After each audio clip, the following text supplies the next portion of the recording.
প্রবাসীদের প্রবাসে থাকতে হলে দুই ধরনের ভিসা লাগবে। একটা হলো যে দেশে যাবেন সে দেশের ভিসা নিতে হবে, আর বিবাহিত হলে বউয়ের কাছ থেকে একটা ভিসা আলাদা নিতে হবে। বউ যদি বলে ঠিক আছে তুমি 2 বছর পরে আসো আমি সহ্য করব, তাহলে ঠিক আছে।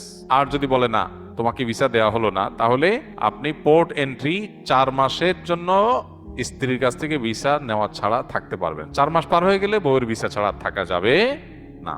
তার মানে একজন নারী, তার প্রতি আপনার কর্তব্য আছে। বিয়ে একটা করে বাপ মার সাথে তার সংসারে ধরা দিয়ে আপনি চলে গেছেন বিদেশ, কেন? টাকা কামাই করতে।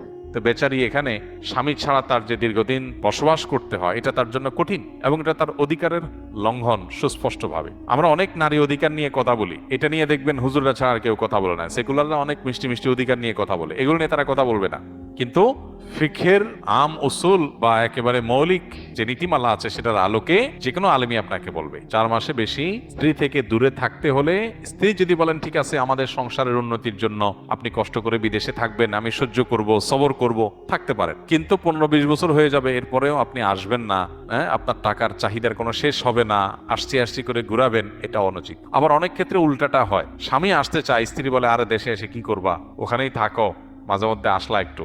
উল্টাটাও ঘটে, সেটাও স্বামীর প্রতি অবিচার এবং অন্যায়। একজন মানুষ তার প্রয়োজনে তিনি দেশে বাইরে যেতেই পারেন উপার্জন করবার জন্য, এটা তো দূষণীয় না। কিন্তু আপনি একজন স্ত্রীর অধিকার লঙ্ঘন করতে পারেন। এখানে শুধুমাত্র জৈবিক বা শারীরিক অধিকারের বিষয় না, আরো অনেক বিষয় জড়িত আছে।